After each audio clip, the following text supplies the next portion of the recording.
Supreme Court has reached a decision on the landmark Roe v. Wade case. One of the most consequential cases before the Supreme Court in decades. The justice is saying we hold that Roe and Casey must be overruled. Just like if you were alive when Kennedy was shot or when the towers came down.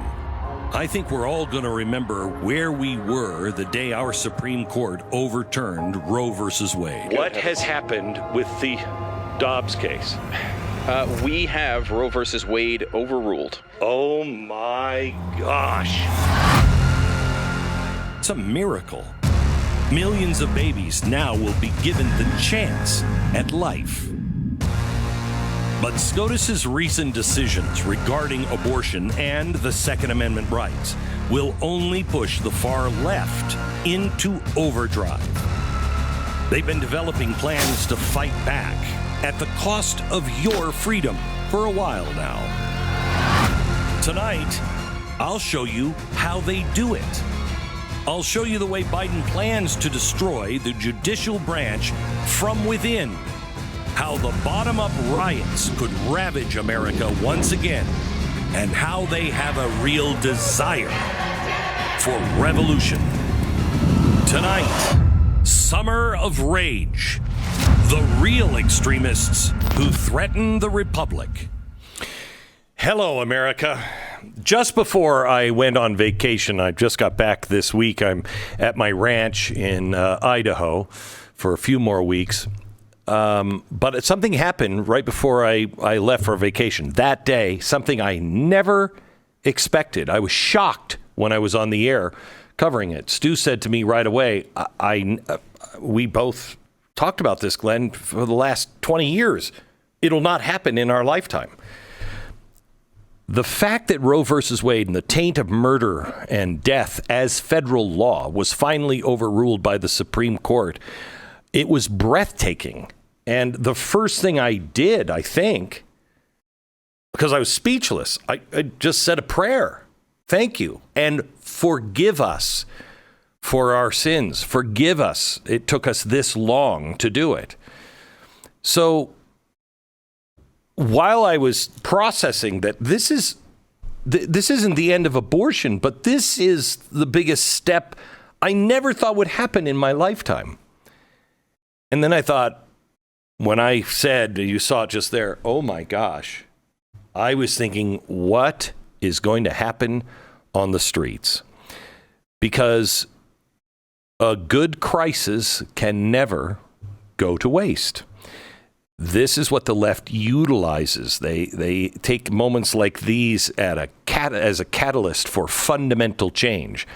And we're starting to get hints now about what could be in store for us very, very soon, because the leftists have a very specific playbook here, and I fully expect them to follow it. And I'll show it to you here in a minute. It's going to be a full court press, and it's going to be the bottom rising up and the top also in control by the same forces, comes down, and they'll turn everything inside out.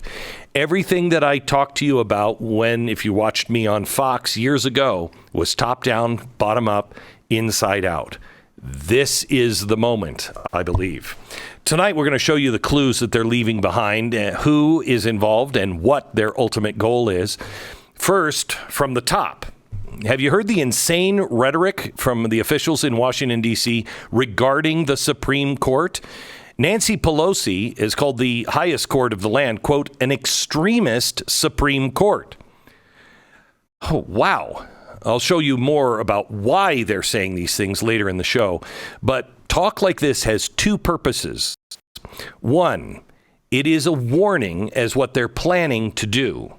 And two, it lets the street soldiers know top has your support, bottom. As insurrection talk like this was coming out of the mouths of members of Congress, this was the scene near the Supreme Court. Riot police began preparing for the onslaught. Check this out. This was posted to a political communist website just 3 days after the Dobbs decision. Let me quote it. This is one of those rare times, quoting, and circumstances when revolution becomes possible, not just because the system is always a horror, but because the crisis and the deep divisions in society now can only be resolved through radical means. One kind or another, either radically reactionary, murderously oppressive and destructive means, or radically emancipating revolutionary means. I want you to know they're saying this out in the open, but you're not going to see any kind of January 6th-like commission for them. More on that as well. We have to understand there are two camps, and it's being played out all over the world. There's the elitist camp that thinks that they are better than everybody else and they're going to plan every aspect of your life, and they are the ones really in control. Those are the same people who are now manipulating the Marxist at the lower level in the Democratic Party, okay? But the two camps really are the elitist, who are all united, 100% united, and then the other side, the people.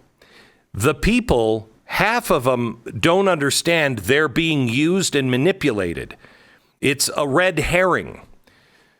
Progressives and leftist elitists have worked themselves into a situation where they spectacularly failed with Roe versus Wade. And I want to take a second to point out just why it happened. It was their fault. It was their fault. Let me take you back to 2018. The state of Mississippi ruled that abortions could not happen after 15 weeks.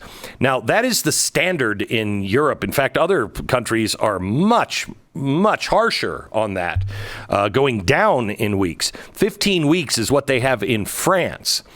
Well, at 15 weeks, a baby is the size of an apple, has all the fingers and toes, has the organs all formed, including vocal cords. It's when, it used to be called the quickening, when a mother can feel her baby moving. But despite all of this, the abortion clinic in Mississippi sued not to be rational, not to even be France, but to be able to kill babies all the way to birth. Well, they went in and got a 0-2 in federal court, and Roe versus Wade is now no more. It was their own insane and diabolical hubris that ultimately brought them down. Or did they know that this case would bring it down and they would have a crisis on their hands? We see this happening all over the country. We see it with the school boards, things like CRT and comprehensive sexuality education in our kids' schools. They have pushed too far, and the American people are beginning to wake up, as they always do at the end of a progressive era. The Democratic Party in this country is not the Democratic Party anymore. It is fully controlled by the Marxist and the elites. They reached a point where they believe that people like you and I were so beat down that we just sit down and take it, and that you and I are so powerless that if they have the corporations, the media, and the government involved, who cares?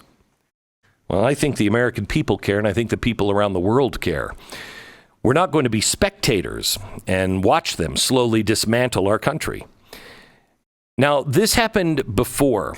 It happened in the waters we have navigated before with Ronald Reagan, but not during his campaign, during the 80s, but after the progressive wake of FDR. Roosevelt went from a charismatic voice on the radio, telling blue-collar workers that he actually cared about them, to then using his power to strip freedom away. Nearly his entire party was radicalized. Here's Reagan navigating that progressive wake in 1965. Watch. To those who are Democrats, ask yourselves if the leadership of your party still follows the precepts of Jefferson, Jackson, and Cleveland. Take the platform of 1932 on which Franklin Delano Roosevelt was elected, with its demand for a 25% reduction in the cost of the federal government, for restoration of constitutional limits on the power of that government, for a return to the states and the local communities and the individuals of the rights that had been taken from them. Ask which party would be most at home today with those promises? I know that the bond of party loyalty is very strong. I was a Democrat most of my life. I know it is hard to make a change from party loyalty and the party of your lifelong choice without a feeling that you're being treasonable or unfair. I say to you, have no feeling of disloyalty if you have decided you no longer can follow the leadership of that party tonight, because the leadership of that party has long since abandoned you. Okay, you watch any of the speeches from the 1960s, and they are scary relevant today in two ways. First, his call to moderate Democrats back then is just as relevant as it is today. And let me say this to those who have stuck with a party and you think that it's still the Democratic Party. It is not. It is being controlled by the elites, same as the Republicans. I'll get to that in a second. Controlled by the elites and the Marxists. And they do not want an America that you recognize. Walk away. Your party has abandoned you. Now, that doesn't mean you join the GOP. We're sitting here, we're talking about not rare, safe, and legal. We're talking about the ability to kill babies even after birth. That's already happening in California. They're moving in California to that. So desperate to kill babies as they're being born. That's radical. You don't have to join the Republican Party. You have to remember, when Ronald Reagan gave that speech, he was kind of on the outs with the Republican Party. He always was on the outs with the Republican Party. He was supporting Goldwater at that time, somebody who was saying, stand with the Constitution. Now, the problem here is the radicals are not restricted to the political machine in D.C. They now run most of corporate America and big tech. I talked about this with you before with the great, well, almost said it, the amazing do-over. If I say the great, then we're banned. Can I whisper? Anyway. What we're seeing right now would not be possible without the willing participation of the largest corporations in the country and the largest unions as well. It's not surprising to me at all to see these corporations announcing solidarity with the death of vulnerable babies. I'm going to show you a graphic from MSNBC. This shows which companies immediately pledged to cover the travel costs for women that they may have to travel to murder their baby. Tesla is right there in the middle. Now, can we analyze the leftist mindset for a minute? Because they always cloak their ideology with compassion. Oh, virtue, compassion. It's about caring for women. Is it? Let's just look at this for a second. These progressive CEOs, politicians, whomever, have a formula for how valuable a human life is. And this is important to understand. It's called the Complete Lives System. It was promoted by Rahm Emanuel's brother, Dr. Ezekiel Emanuel. Zeke was part of Obama. He was the healthcare advisor. He was one of the architects of Obamacare. Most recently, he's an appointee on Biden's COVID task force. All right. So if you look at his chart, people in the middle ages, 20 to 30, have the most value to society. That's why they have the greatest access to health care. Old people in their system, the compassionate system, remember, have very little value. And babies have basically zero value. So now let's think about this as a progressive or a leftist CEO. If I have to measure the value of covering the costs of a pregnant woman or have her come to term, and have the baby, is it worth $4,000 to get her to go fly away and kill that baby? You bet. And here's how the calculus works. Assuming there's no complications, a pregnancy costs a company's insurance company about $7,000. Complications can skyrocket that figure up to around $70,000. And none of this includes the extra time off from work, the child care, other losses of production due to now having to raise a child. So if you're a progressive leftist CEO and it's cool to kill kids, would you go, here's 4K, go kill it and get back to work? That's the leftist compassion in a nutshell. Institutions like the Supreme Court and documents like the Constitution are a clear roadblock to radicals now that call themselves the Democratic Party. They know they have mere months before they lose the House. They have to turn this crisis into an opportunity, and fast. You've heard what they've been saying. I'll show you what they're hinting at and what it all means next.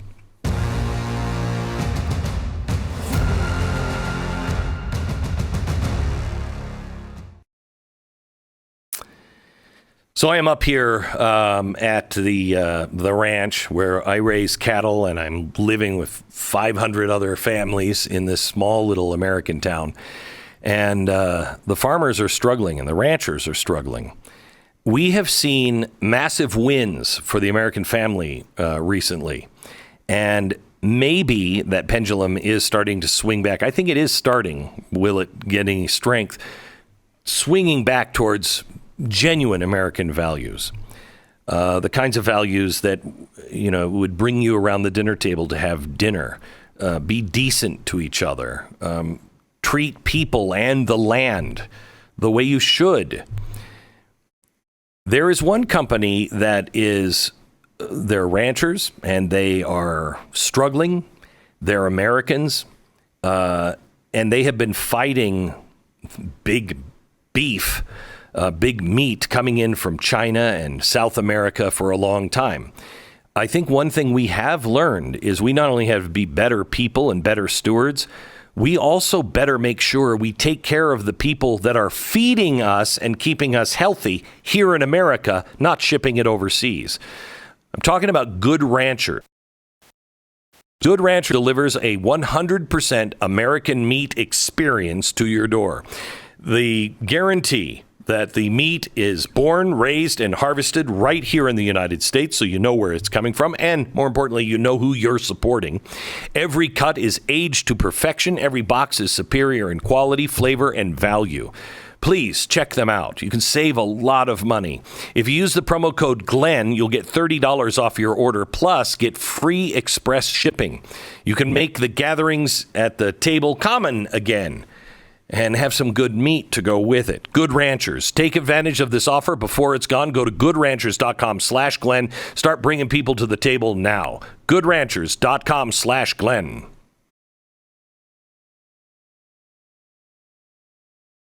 We are on the precipice of radical change in this country. And the majority of that will be negotiated by slimy politicians in back rooms of the West Wing and Congress. We're seeing it. We saw it recently with guns. Multiple Republicans jumped ship to assault the Second Amendment, and it was all backroom deals. The Trump administration saw this coming, and the courts might actually be his greatest achievement. In just one term, he appointed 33% of the Supreme Court justices and 30% of U.S. appellate judges. Love him or hate him, President Trump's judges are destroying the progressive takeover of America.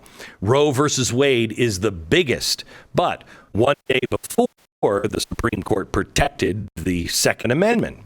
A few days later, they did it again. They protected a high school football coach and his right to pray. They affirmed the striking down of Biden's vaccine mandate, and they limited the power of the Environmental Protection Agency.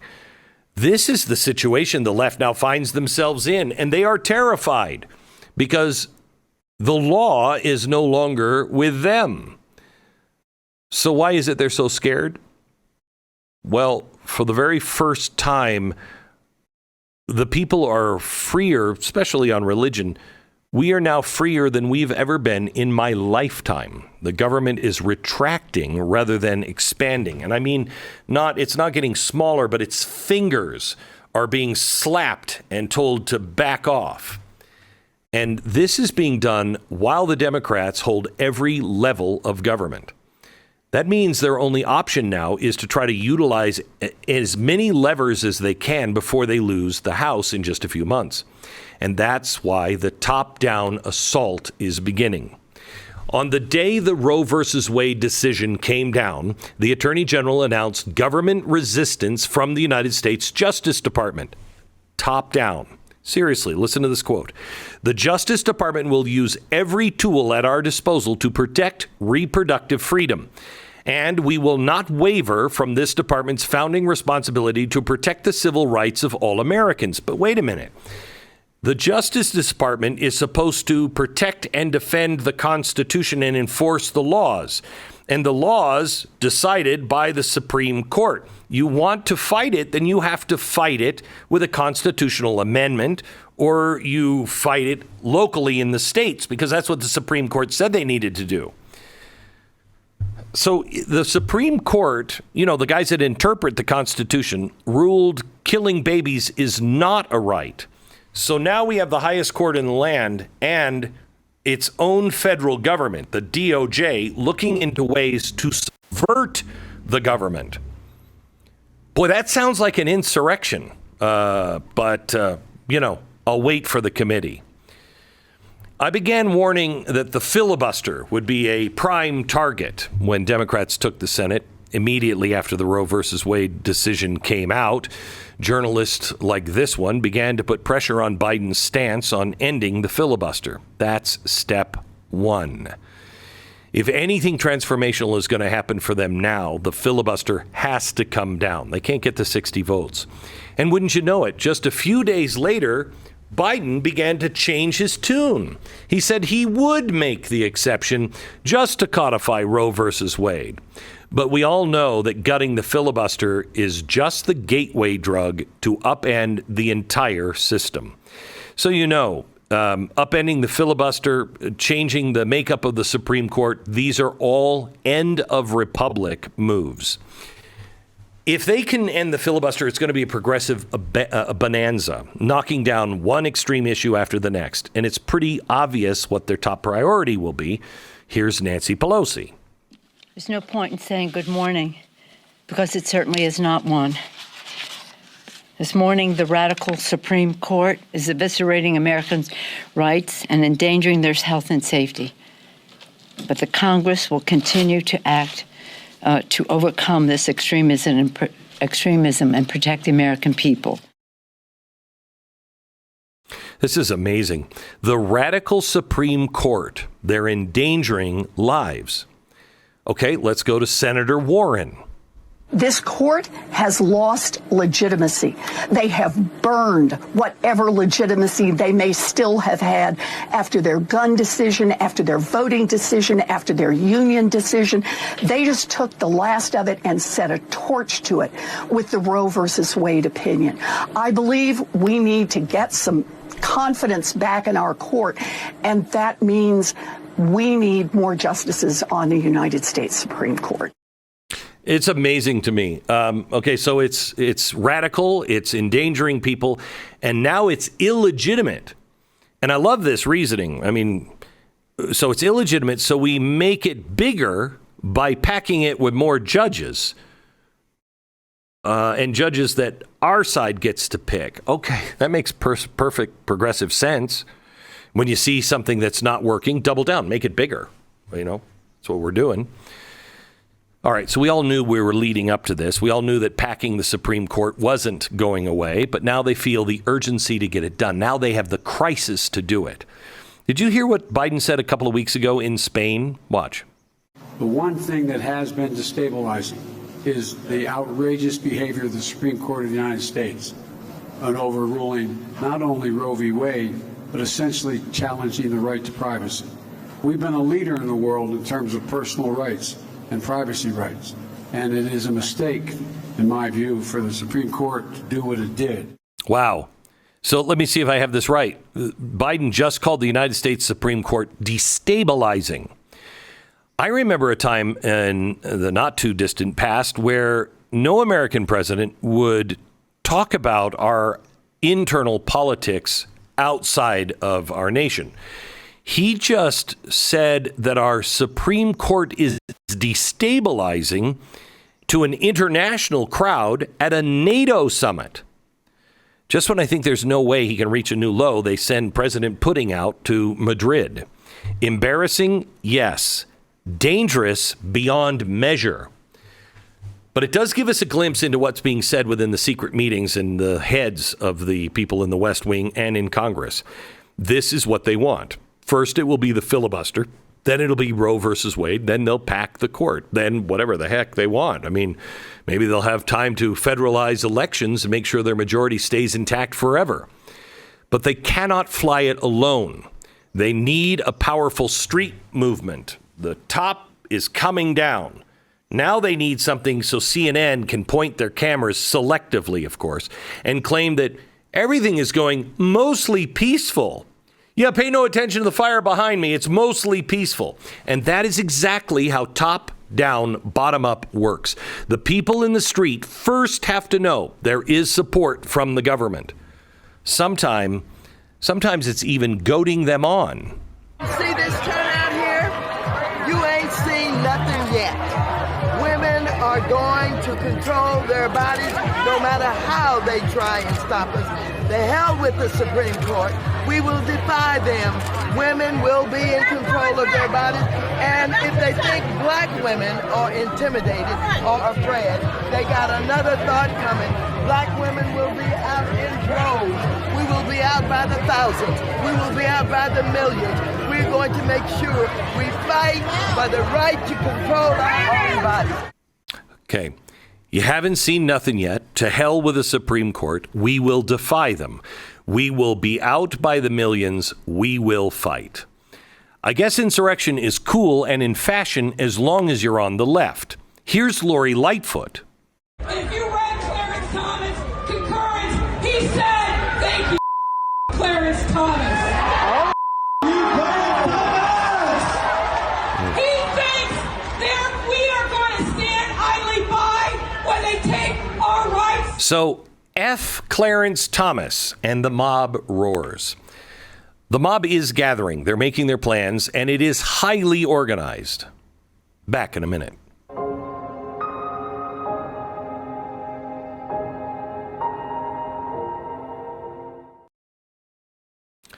If you're one of the millions of Americans who suffer every day from pain, listen up. There is hope, and it comes in the form of Relief Factor.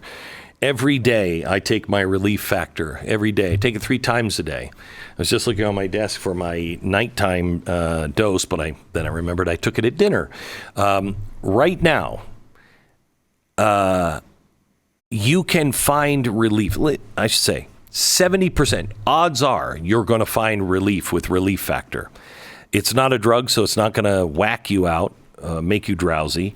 And it's all natural, and it attacks the body's inflammation, which is the major source of our pain, from 3 or 4 different directions. Ibuprofen and others only use one. That's why it works for so many people. And ibuprofen never works for me. 70% of the people who try it go on to order more month after month. Drug-free, natural way to get your life back. It's ReliefFactor.com. That's ReliefFactor.com.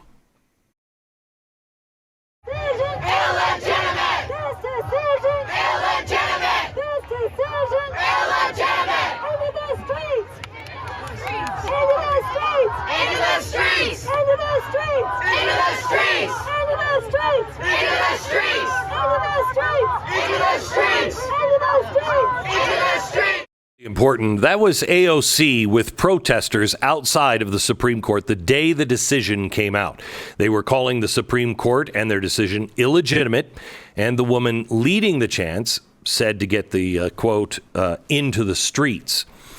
AOC clapped like a junior high school girl after finding out that Tommy asked Susie to the dance.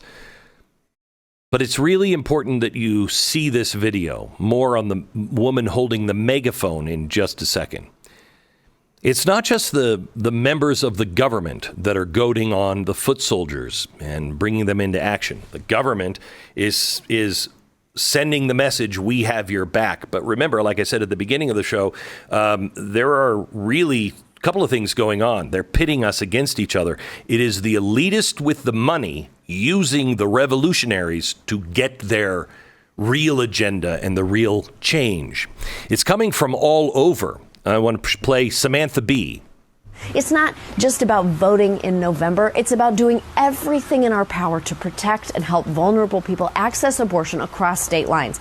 And we have to raise hell in our cities, in Washington, in every restaurant Justice Alito eats at for the rest of his life. Because if Republicans have made our lives hell, it's time to return the favor. Raise hell, return the favor. Screw it. Follow the justices around restaurants if you have to. And interestingly enough, a group calling themselves Shut Down DC has now offered a cash bounty for anyone that reports Supreme Court justices out and about in town. DOJ's doing nothing about it. Don't worry. It's not as if people have already been caught traveling halfway across the country with the intent to kill a Supreme Court justice. No big deal. Just offer bounties to make the job easier. This is insane and revolutionary. It is putting people's lives in danger. Something big is being organized here, and I feel like we are just in the preamble of all of it. Listen to this from the race-baiting academic Cornel West. We must be in the streets, not just hit the streets, stay in the streets, and some of us, again, must indeed go to jail. Okay, so we have to be willing to, quote, go to jail. All right. Do you see the theme here?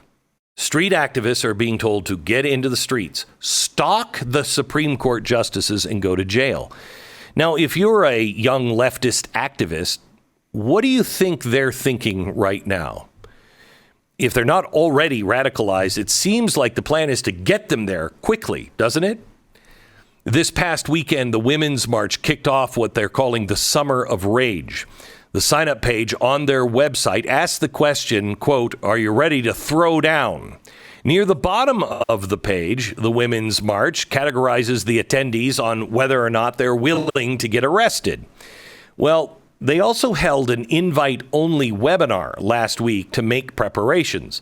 We had some ninjas listening in. Here's a bit of what was said. We will demonstrate our rage. We will honor all the things that we are feeling and not package them nicely for folks who do not respect us and have demonstrated they don't respect us, regardless of whether or not our actions are respectable. We will, in fact, fight back. We will, in fact, push, demonstrate, disrupt until we get what we deserve. So what's the message that a young street activist might be getting from this? It is definitely not the teachings of MLK. Who is there on the ground teaching these kids to remain peaceful and keep Christ first, even if you have to go to jail? I don't ever remember MLK saying to stalk their prey at restaurants and then express your rage and fight back and go to jail. But we're not dealing with the type of people who have the moral character of Martin Luther King. In fact, they despise him.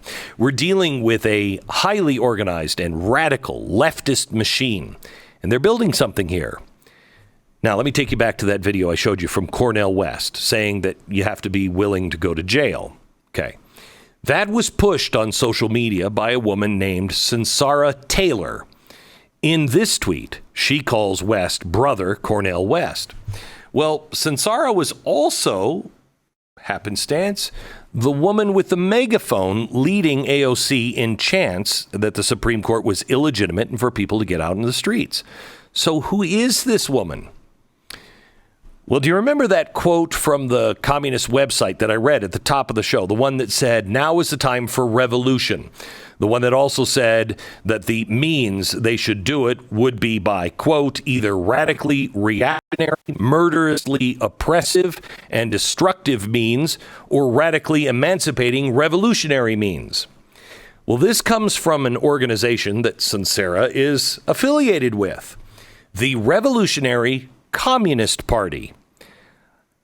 This is a group that was founded in 1975 by a name, his name, Bob Avakian, I think. After the SDS, Students for Democratic Society, fell apart in the 1960s, Avakian sought to set up a group similar to the Weather Underground.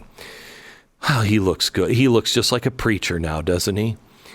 Their list of terrorist activity spans decades and is too long to list, but they include plots on U.S. military personnel and terror training camps run out of Colorado.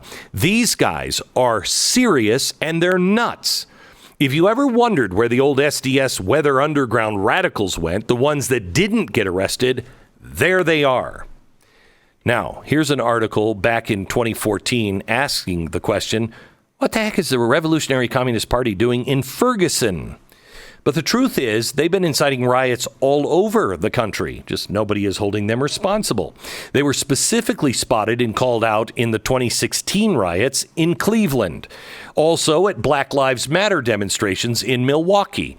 They're there to, quote, support a revolution. And of course, as you might expect, they were on the front lines in Minneapolis leading the charge. This is RevCon's official call to action right after the death of George Floyd. Be a part of the movement for an actual revolution. Now, one of their people, Sunsera Taylor, is on the front lines, leading AOC in chants against the Supreme Court. She is also affiliated, alongside with Cornel West, with a group called Refuse Fascism. Refuse Fascism basically is just another offshoot of the Revolutionary Communist Party, and they admit that on their own website. Does AOC actually know these people and who they are? Does she know she's joining with communists that want a real revolution? Does she know who funds them? I have my answer. You can make up yours. Do you remember the video that Project Veritas exposed on refused fascism? Remember, we played it. Everybody saw it. We did apply for a grant from Soros at one point, just a long time ago. We actually did get a grant from them. There is going to be a need for thousands of people and then millions to come into the streets. We're trying to meet with Tom Steyer. We've been talking to his assistant. We're meeting with his main advisor on impeachment. I think he has political ambitions that he may actually want to not be directly connected. These are the national organizers with Refuse Fascism, saying it right out in the open that they receive funding from Pepperoni Eyes himself, George Soros. Does anyone seriously believe that communists give a crap about abortion? China has restrictions on abortion. They're communist. North Korea has outlawed it. They're communist. Communists could give a rat's butt about the issue. The only thing they care about is what issue they can turn into a cause for a revolution. And it's the same with the communists here in the United States. And George Soros, remember, he's part of the elite group using these people. You think he wants communism? But he's funding it. You think he cares about abortion? Highly doubtful. We are just at the beginning of all of this, and this is highly organized. And the radicals from the 60s are right there in the middle. Just remember, this is really all about destroying capitalism and remaking this country into something that it isn't. That is what they actually want. And the summer of rage is just getting started. And so far, thank God, it hasn't gotten too crazy. But I think that's going to change. But we did have somebody go undercover this past weekend to listen to their pre-protest training. And he actually came back with some surprising news. Next.